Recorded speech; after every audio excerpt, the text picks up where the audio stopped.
Bienvenue dans ce nouvel épisode d'Investir pour demain, le podcast qui t'aide à prendre le contrôle de tes finances, à mieux investir et à construire ton avenir financier. Aujourd'hui, on va parler d'un levier qui est souvent sous-estimé, mais pourtant décisif quand on investit, c'est l'assurance de prêt. Donc, tu t'es déjà peut-être demandé pourquoi certains obtiennent de meilleures conditions de crédit que d'autres, ou comment économiser plusieurs milliers d'euros rien qu'en optimisant cette assurance, ou même peut-on changer d'assurance de prêt. Bref, c'est un sujet qui est assez méconnu du grand public. Donc pour y voir plus clair, j'ai le plaisir aujourd'hui de recevoir Mathias Trémolière, conseiller financier spécialisé dans l'assurance emprunteur, qui va tout nous expliquer, les erreurs à ne pas faire, les bons réflexes pour économiser et comment utiliser ce levier pour booster ton financement, que tu sois primo-accédant ou investisseur plus avancé. Mais avant de plonger dans le sujet, je t'invite déjà à t'abonner au podcast, à laisser un commentaire et à partager cet épisode autour de toi. C'est grâce à toi qu'on peut continuer à proposer du contenu aussi concret et utile. Allez, installe-toi bien. Mathias, bienvenue sur le podcast. Salut Emilien. Merci à toi pour l'invitation, en tout cas. Avec plaisir. Bon, tu vas bien depuis notre appel? Impeccable. Impeccable, super. Toi aussi? Nickel, ça va super, merci. Alors, est-ce que pour débuter, tu pourrais te présenter et nous expliquer un peu ton parcours notamment, pour introduire mieux Ok. le sujet? Ouais, pas de souci. Écoute, moi je m'appelle Mathias, j'ai 31 ans, j'habite dans la région Tourangelle, à Tours précisément. Voilà, pour ceux qui connaissent la petite région Centre-Val de Loire, tous les châteaux et tout ça. Moi j'ai un parcours plutôt orienté comptabilité. Euh, j'ai fait un bac plus 5, diplôme supérieur de compta et de gestion. Et donc en fait, j'avais plus une vocation à être dans ce domaine d'activité-là. Donc j'ai toujours été voilà, bien dans le domaine des chiffres. Et en fait, je me suis assez rapidement passionné d'investissement financier et immobilier d'ailleurs. Et en fait, j'ai fait une reconversion donc il y a 2 ans. J'ai quitté le salariat, j'ai laissé la comptabilité derrière moi. Et je me suis tourné déjà premièrement dans le partage en crédit. En fait, j'ai fait une année comme courtier en prêt immobilier. Et j'avais déjà mis un petit orteil dans l'assurance emprunteur. J'ai eu une opportunité effectivement d'aller travailler sur uniquement cette petite caractéristique qui est l'assurance emprunteur. Donc j'ai saisi cette opportunité-là. Et plus récemment aussi, je me suis diversifié, j'ai élargi pardon, mes solutions, on va dire, en allant travailler sur du conseil en investissement et du conseil en gestion de patrimoine. Voilà, Ok, bah écoute, merci pour ta présentation. Pour je t'en prie. commencer, et avant de parler d'assurance de crédit, je pense qu'il serait intéressant et pertinent de revoir certaines bases du financement de crédit. Alors, peux-tu déjà nous introduire ce qu'est le financement par prêt et puis comment se décompose un peu une mensualité de crédit? Ok. En fait, un financement à crédit, c'est quoi? Tout simplement, quand on veut acheter un bien immobilier, ou d'ailleurs potentiellement même, pourquoi pas une voiture, hein, on peut aller solliciter un emprunt auprès d'un établissement bancaire, une banque. Et l'idée, ça va être tout simplement d'aller profiter, d'aller emprunter de l'argent pour pouvoir acheter un bien immobilier ou une voiture ou faire des travaux ou que sais-je. Et il y a différentes effectivement petites subtilités à connaître quand on va solliciter justement un crédit auprès d'un établissement de crédit, auprès d'une banque. Ok, et par... Euh, Vas-y, oui, continue.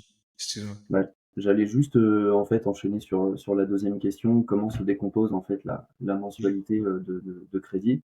Euh, Quand on emprunte de l'argent, on parle de capital qu'on te prête de l'argent, par exemple, puis une bêtise, 100 000 euros. Euh, Tu vas devoir rembourser également des intérêts là-dessus, en plus du capital évidemment. Euh, et parfois, tu vas avoir ce qu'on appelle une assurance emprunteur, qui va venir se greffer aussi et s'ajouter à cette mensualité qui va contenir justement une part de capital, une part d'intérêt et une part d'assurance de prêt. Donc c'est le cumul de ces trois, comment dire, de ces trois composantes qui va te donner ta mensualité de crédit. Ok, donc en soi, parce que là on parle de crédit, de financement, d'emprunt, tout ça, et quand on verra après concrètement ce que c'est une assurance de prêt, et une assurance de prêt, elle rentre dans le crédit, et donc on va la rembourser mensuellement avec le crédit, c'est ça? Ouais, en fait c'est une cotisation qui va être assise et qui va être associé en fait à ton crédit. Mais ce n'est pas forcément quelque chose d'obligatoire. On va rentrer un petit peu plus dans le détail, j'imagine, par la suite. Mais dans le cas d'un prêt immobilier, en tout cas, dans 98 voire 99% des cas, tu auras une assurance emprunteur.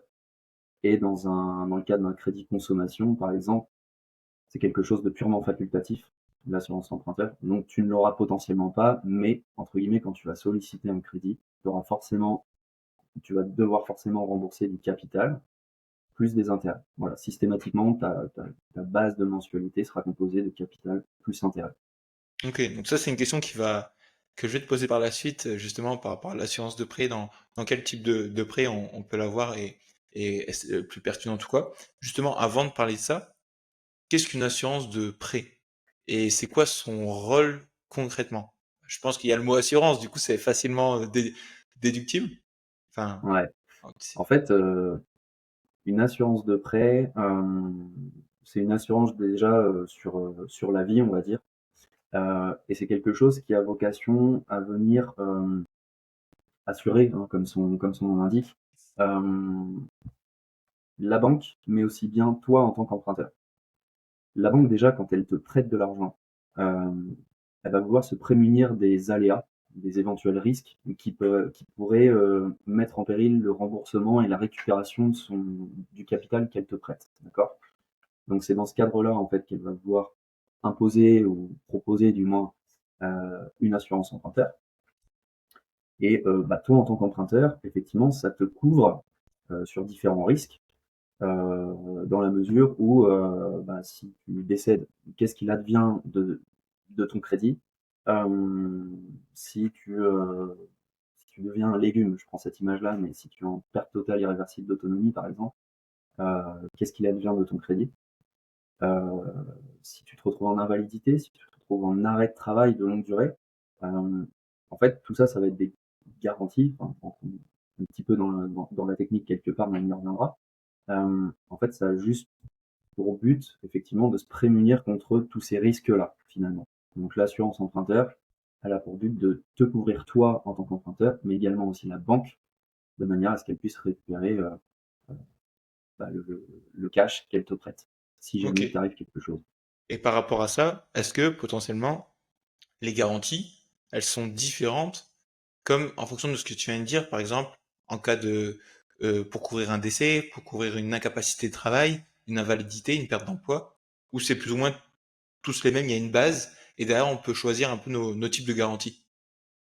Alors, en fait, dans le cadre d'un prêt immobilier, prenons le Ouais. cadre d'un prêt immobilier, euh, le socle de garantie ne va pas forcément être le même qu'on soit dans le cadre d'un projet d'achat de résidence principale, par exemple, ou de projet d'investissement locatif.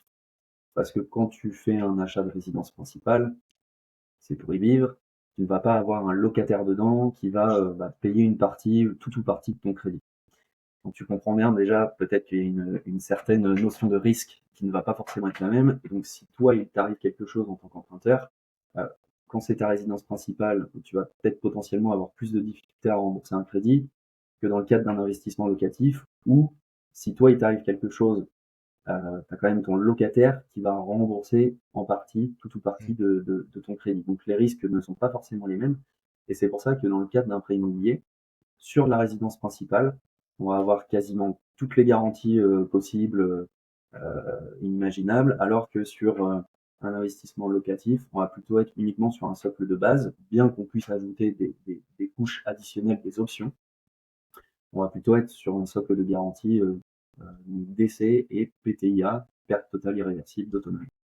Ok, parce Voilà. qu'après, tiens, c'est une petite question qui peut être intéressante, c'est que même si, ok, je suis d'accord, la maison principale, bah, c'est toi qui y vis, donc c'est toi qui le rembourse directement, en cas de, par exemple, de décès, du coup, la maison, elle peut être mise à louer, tu vois. Et donc, c'est Bah, quelqu'un d'autre qui va payer la location. Je sais pas. effectivement, tu peux changer en fait l'affectation de ton bien en cours de vie, donc en cours de prêt. Hmm. Euh, Par contre, l'assurance emprunteur, étant donné qu'elle a été initiée et qu'elle est adossée au crédit qui est relié à ce bien, initialement, si ton crédit a été monté euh, avec pour projet véritablement l'achat d'une résidence principale, peu importe finalement par la suite si tu décides de mettre ton bien en location, tu es quand même dans le cadre d'un achat de résidence principale Oui. au départ. Donc tu as tout un tas de garanties qui ont été mises en place initialement. Tu peux potentiellement prétendre et solliciter ton établissement prêteur, parce que c'est toujours lui qui est le bénéficiaire finalement des garanties si jamais tu dois déclencher ton assurance emprunteur. Tu peux potentiellement solliciter la banque pour dire ok, j'ai mis mon bien en location, j'aimerais repasser sur un socle de garantie de base minimal pour potentiellement économiser de l'argent, etc. Parce que forcément ça a un coût. Donc tu peux potentiellement solliciter la banque. Généralement, la réponse que tu recevras, le crédit a été monté en tant que résidence principale, on ne peut pas vous enlever les garanties. Maintenant, ça peut se tenter. Ça peut se tenter. Peut-être que tous les établissements bancaires n'ont pas la même politique par rapport à ça. Ok. Et donc, par rapport à l'assurance emprunteur comme ça, on peut l'utiliser sur tout type de prêt, que ce soit aussi bien des prêts à la consommation, des prêts, par exemple, je sais pas, enfin un prêt quand on investit sur des entreprises, ou un prêt immobilier tout simplement, où Alors, il y a certains points sur lesquels on ne peut pas utiliser justement cette assurance.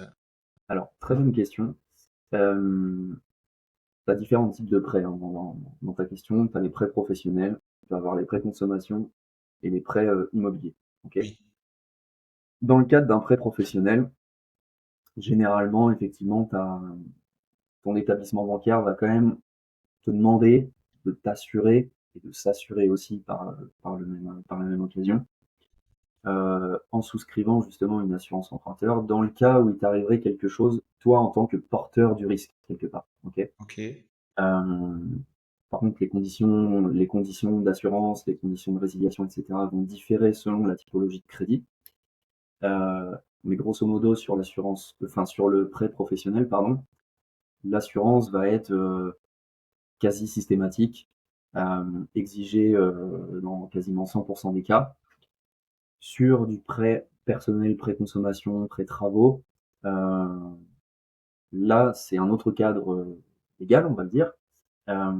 Et du coup, l'assurance emprunteur, dans le cadre d'un prêt consommation, d'un prêt personnel, elle est totalement facultative. Sauf que, en fonction peut-être du capital que tu empruntes, de ta durée de remboursement et de ta surface financière de ton profil, peut-être que la banque va quand même euh, voilà, demander à ce que tu sois couvert si jamais il t'arrive quelque chose. Mais légalement, effectivement, dans ce cadre de prêt, dans ces objets de prêt-là, euh, l'assurance est totalement facultative. Par contre, sur un prêt immobilier, légalement, l'assurance n'est pas obligatoire. Voilà, ça faut le savoir. Mais dans 99% ou 98% des cas, l'établissement bancaire va exiger d'avoir cette assurance. Et en fait, comment dire, l'obligation de souscription d'une assurance euh, hmm, n'est pas la même selon le type de prêt que tu vas solliciter. ok, Et de même, les modalités de résiliation ne seront pas les mêmes non plus. ouais. Ok, et donc maintenant l'assurance, est-ce que, par exemple, on est obligé de prendre l'assurance qui est proposée par notre banque? Non, ça c'est quelque chose effectivement que la grande majorité des gens ne savent pas. Quand ils vont solliciter un emprunt, le plus souvent, généralement, c'est quand même dans le cadre d'un prêt immobilier hein, ou d'un prêt professionnel, parce que le prêt à la consommation, effectivement, on est sur des plus petits montants ou des durées plus courtes d'emprunt. Donc là, généralement, on n'est pas sur des coûts qui sont assez importants ou quoi que ce soit.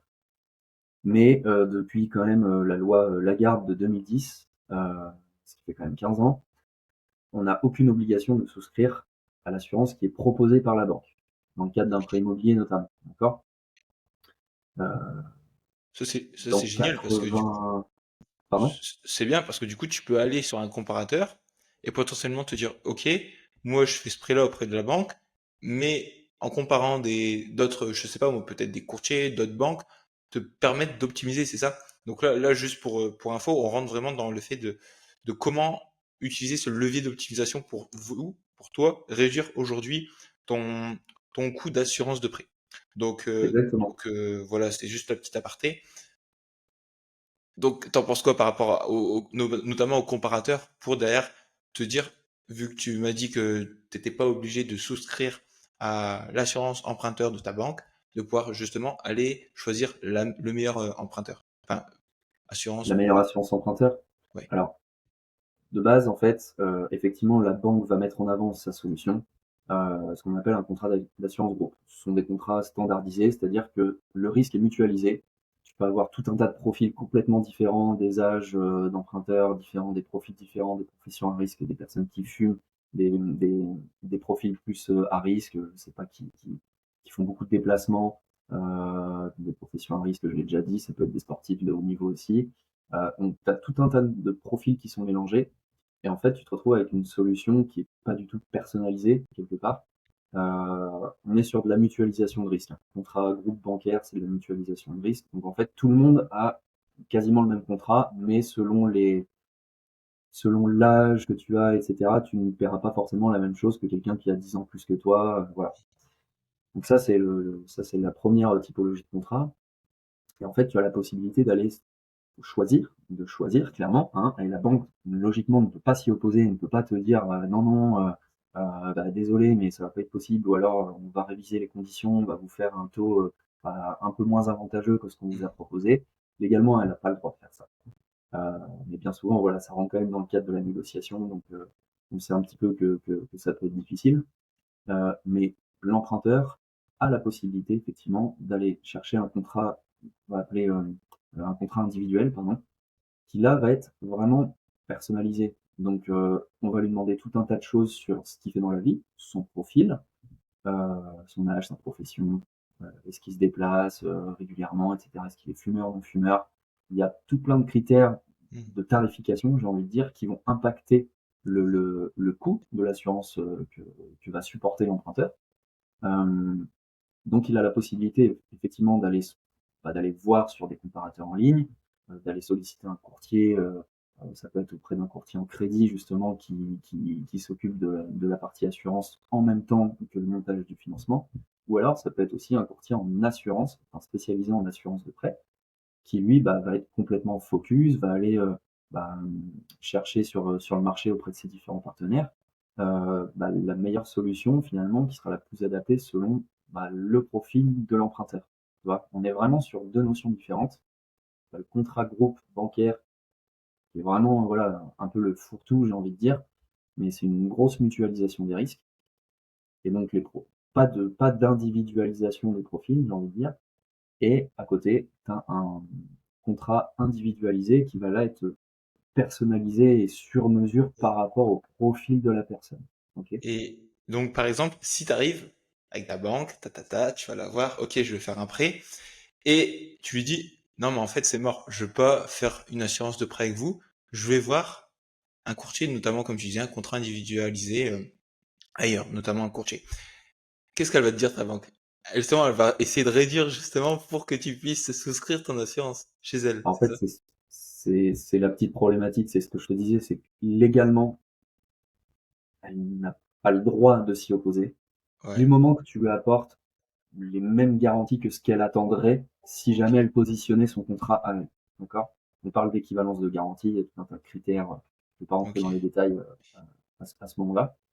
Euh, mais elle ne peut pas s'y opposer et Ouais. légalement, elle ne peut pas te dire, euh, ça reste de la théorie, hein, elle ne peut pas te dire, bah écoute, Emilien, aujourd'hui tu viens me solliciter pour un emprunt de temps, machin, moi je te fais un taux, je sais pas, des grosses bêtises, mais je te propose un taux à 3%, et par contre tu prends notre assurance groupe.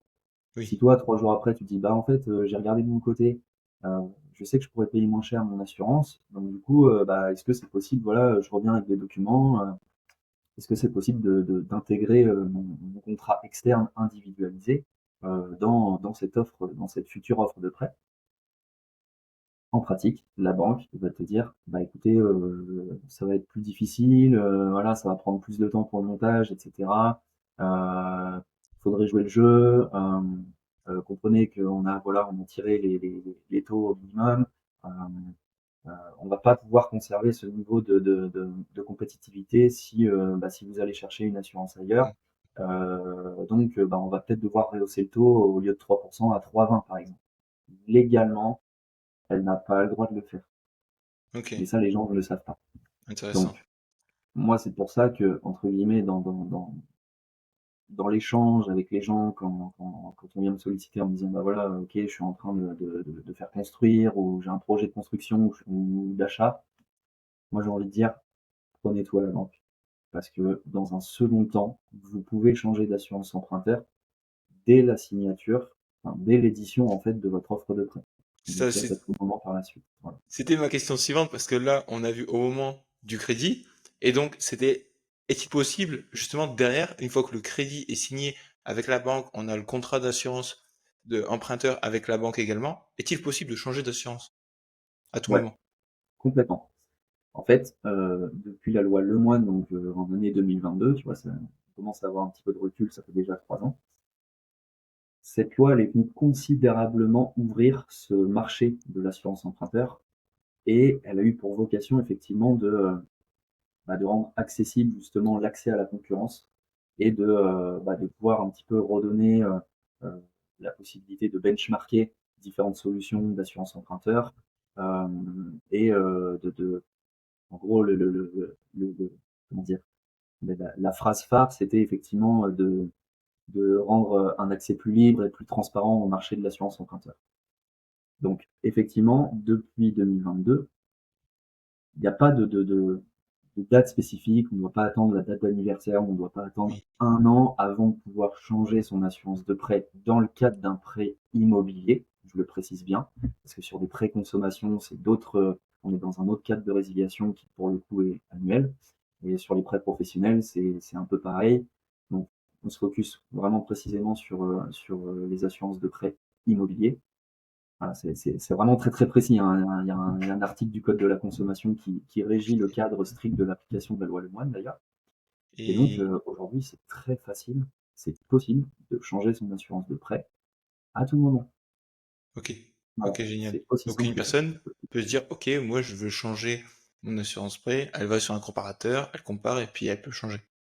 Exactement. Ok. La Oui, seule condition, il faudra respecter l'équivalence des garanties par rapport à ce que demande initialement la banque selon l'objet du prêt, résidence principale, locatif. Euh, il faut s'assurer que le niveau de garantie est équivalent à ce qui a été euh, attendu dès le départ ou ce qu'il y avait initialement dans le premier contrat, euh, généralement le contrat d'assurance groupe qui est souscrit en même temps que le prêt. Quoi. Donc c'est pour ça, ça peut être un peu technique. Euh, pour un particulier qui est pas du tout dans le domaine, ça peut être un petit peu technique, un petit peu pointu. Et tu vois, en allant sur un comparateur, la personne peut se dire, bah ok, moi il me reste 200 000 euros à rembourser, il me reste 24 ans de crédit, euh, j'ai telle garantie, mais finalement elle est pas sûre d'avoir ces garanties-là. Et donc en fait, elle va se faire un comparatif. Forcément, le tarif va être peut-être beaucoup plus alléchant et va instruire sa demande, va vouloir aller plus loin, sauf que au final, comment ça va se passer derrière, la banque va recevoir un courrier ok. de résiliation, de Et substitution. justement, le Et fait de renégocier son contrat, est-ce qu'il y a des oui, frais supplémentaires? alors non, non, non. La banque ne peut rien facturer, pas de frais de dossier, pas de frais de changement d'assurance. La banque ne facture rien, même des frais de gestion administratifs ou de réédition, d'avenant ou tableau d'amortissement. La banque ne facturera strictement rien. Par contre, côté emprunteur, effectivement, il peut y avoir différents frais. Euh, Quand on passe par un courtier en assurance de prêt, effectivement, ça peut coûter un petit peu d'argent, mais tu payes un service, des honoraires de Mhm. conseil, de courtage aussi. On appelle ça des frais de distribution. Ok. Ça peut être assimilé à des honoraires de courtage du point de vue d'un profane, d'un particulier. Et également, si la personne fait son changement d'assurance de prêt toute seule, d'ailleurs qu'elle le fasse toute seule ou de manière déléguée via un accompagnement, euh, il y aura quand même la compagnie d'assurance dans laquelle elle va souscrire son nouveau contrat d'assurance, elle va forcément appliquer un minimum de frais de dossier. Voilà. Oui, au Donc minimum, ok. ça peut être Ça peut être 20 €, comme ça peut être 90 €, voire un petit peu plus, selon les compagnies. Ouais. Et est-ce que justement, tu aurais un exemple un peu que de ton passé ou quand tu as comparé peut-être différents profils d'investisseurs, voir quel est l'impact entre quelques pourcentages sur un investissement? Est-ce que tu auras un exemple pour montrer quels sont les impacts sur le coût total du prêt? Le fait de choisir une assurance type Ouais. VS renégocier avec peut-être, je sais pas moi, tu passes d'un taux de 3,5 à 2,5 sur un contrat de 200 000 euros, tu vois. Est-ce que tu Alors, aurais là, il y a deux peut-être un choses dans ce que exemple? tu as dit. Il y a deux Comment? choses de ce que tu as dit. Parce que tu as parlé de renégociation, tu as parlé de taux de 3,5, 2,5. Alors, il y a effectivement la partie taux d'intérêt et il y a la partie assurance de prêt. Oui, bah, je Euh, parle juste de l'assurance. voilà, l'assurance de prêt, effectivement, quand tu souscris ton crédit, tu as une offre de prêt, etc., qui est éditée. Et l'assurance de prêt, effectivement, tu vas avoir différentes informations. Le coût total, le coût sur les 8 premières années, le TAEA, taux annuel effectif de l'assurance. Et en fait, tu vas avoir aussi ce qu'on appelle le TAEG, taux annuel Oui. effectif global, qui lui intègre le taux d'intérêt nominal de ton crédit, le taux de l'assurance, etc., et différents frais. Euh, et en fait, ça peut être effectivement intéressant de regarder ce niveau de TAEG ou de TAEA si tu te focuses uniquement sur la partie assurance du prêt, d'accord? Et en fait, bah, la suite, c'est un calcul, et c'est quelque chose de très factuel finalement, parce que quand tu vas renégocier juste ton assurance crédit, bah, admettons, il te reste, voilà, tu as emprunté sur 25 ans, il te reste 20 ans de crédit, tu regardes ce qui te reste à payer au niveau de ton assurance de prêt, bah, sur les 20 années qui te restent. Euh, Tu fais ton comparatif, ou alors tu te fais accompagner par quelqu'un qui va prendre toutes les infos, etc., sur ton profil, qui va faire le comparatif pour toi. Et bah, sur 20 ans, en fonction du capital restant dû et de tout un tas de critères, tu es en mesure de pouvoir effectivement comparer ce qui reste à payer aujourd'hui et ce qu'il reste à payer si jamais vous changez d'assurance de prêt. Et là, effectivement, tu peux te retrouver à avoir un gros gap. Des fois, c'est intéressant. Quasiment dans 80% des cas, c'est intéressant. Euh, des fois, ça ne va pas l'être. Il y a peut-être eu une évolution de santé entre-temps, peut-être que la personne, voilà, elle a un certain âge, donc en fait, bah, finalement, ça commence à être compliqué de pouvoir aller assurer euh, ce type de profil par rapport à ce niveau de capital qu'il reste à rembourser. Voilà, il peut y avoir tout un tas de critères qui font que ça peut rendre les choses un petit peu délicates, mais il ne faut pas s'empêcher pour autant de comparer son assurance emprunteur, parce qu'effectivement, sur ne serait-ce que 5 ans, 10 ans, 20 ans, enfin, même ne serait-ce que 5 ans, finalement, Oui, ça peut oui, potentiellement être intéressant. c'est clair. Et effectivement, il y a des cas où, bah, sur la durée totale restante du crédit qui a été souscrit, on se retrouve à aller casser 70% du prix. Ça peut arriver, ça peut arriver. Ah ouais, quand même. Ok, ouais. Il y a Donc une oui, ça sacrée commence à différence. être assez Ouais, significatif. Mais ok. c'est très factuel. C'est Et ok, aujourd'hui je paye, je sais pas, je dis une bêtise, aujourd'hui mon assurance emprunteur me coûte 50 € tous les mois. Bah, 50 € sur 100 mois restants, bah, tu fais le calcul, tu rajoutes 2 oui, zéros, ça fait 5 000 € à devoir. Ok. Il te reste 100 mois, peut-être que ton assurance, elle va pouvoir te coûter 20 € au lieu des 50. Tu vois, déjà, tu économises 30 € tous les mois, bah, ça représente 3 000 € sur la durée totale de ton crédit, si tu vas jusqu'à la fin. Par contre, est-ce que c'est intéressant de faire ce changement d'assurance de prêt si tu regardes la chose sur un laps de temps beaucoup plus court? Et c'est pour ça que je pose toujours aussi la question à mes clients. Est-ce que vous avez pour projet de revendre ce bien, ou voilà, ou s'il reste une durée de crédit de un an et demi, je regarde même pas, c'est pas la peine. ouais, oui. Mais s'il y a un projet de revente à un an et demi, généralement, ça vaut pas le coup de changer d'assurance de prêt. C'est tout. Ok, ouais, donc Mais ça peut quand même sinon, se jouer voilà, en milliers, voire même quelques dizaines de milliers d'euros, si on optimise bien son assurance emprunteur. ça peut aller très très vite.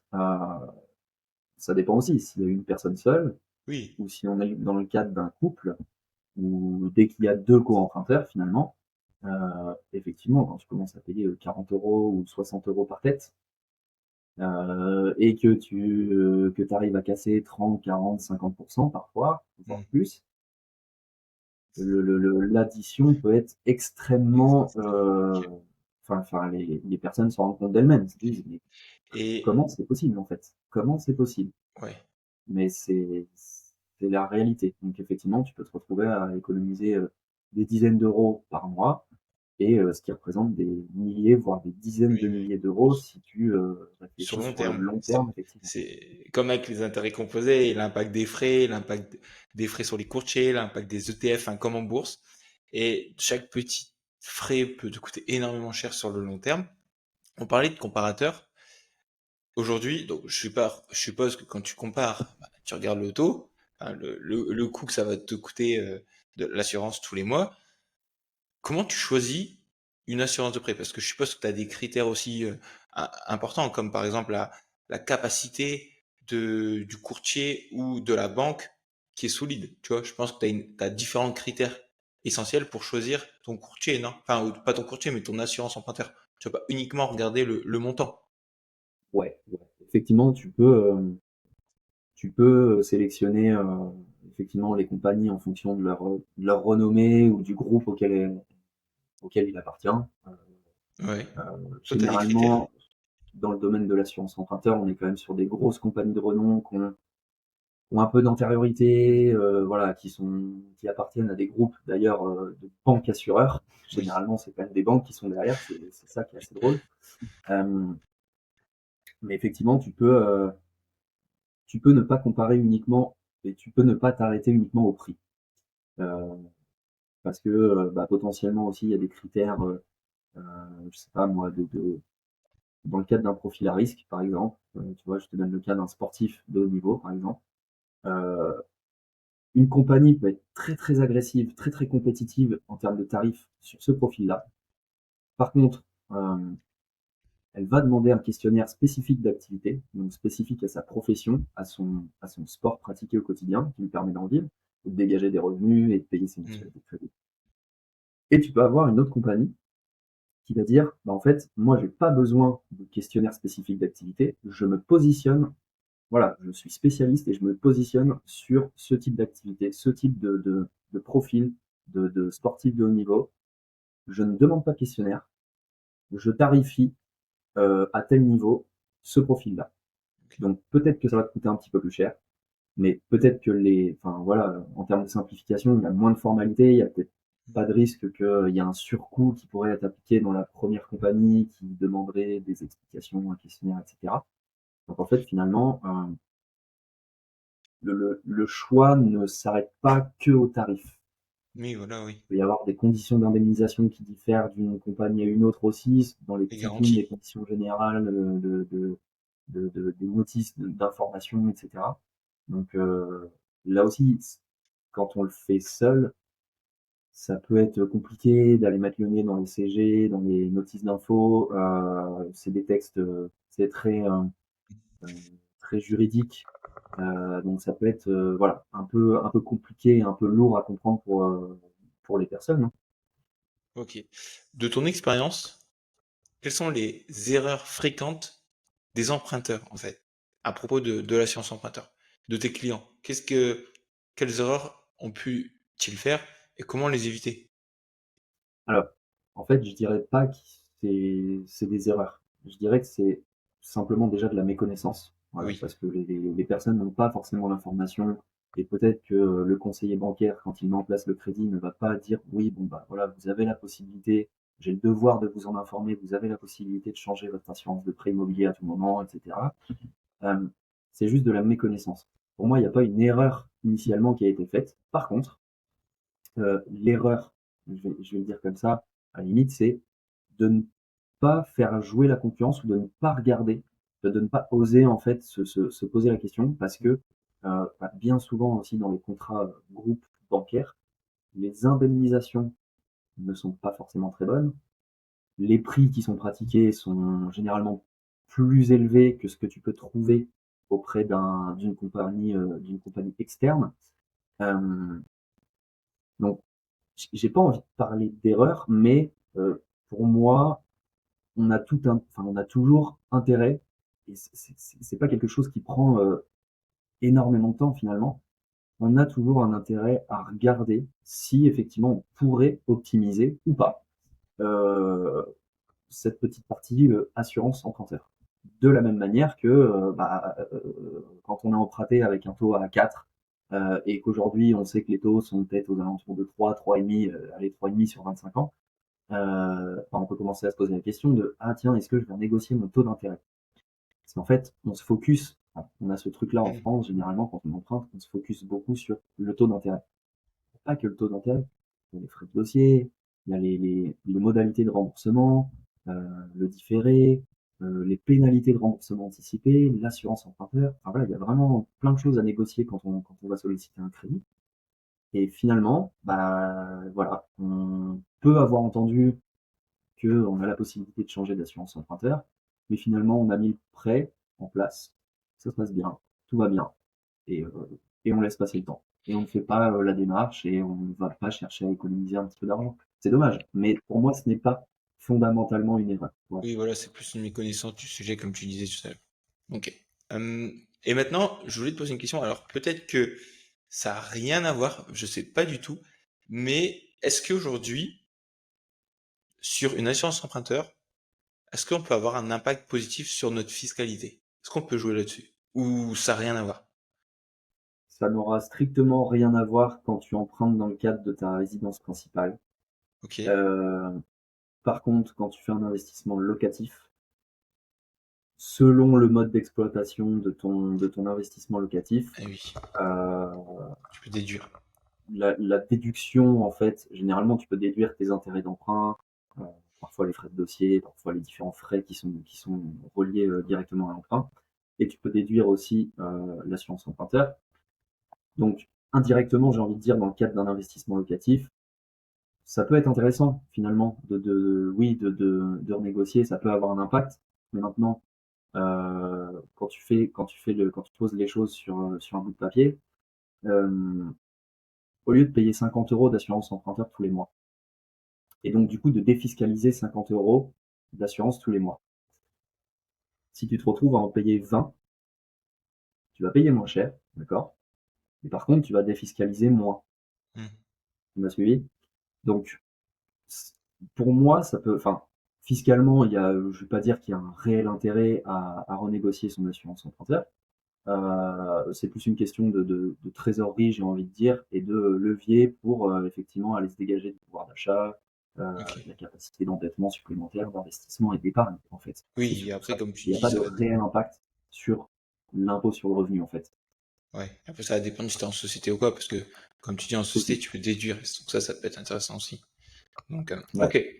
Bah écoute, Mathias, si tu pouvais donner, je peux dire conseil, vu que tu es conseiller d'investissement financier, si tu pouvais donner un conseil aux investisseurs qui veulent financer intelligemment leur projet, et notamment prendre une assurance emprunteur, pour toi, tu donnerais quel conseil? Pour toi, c'est quoi le plus important?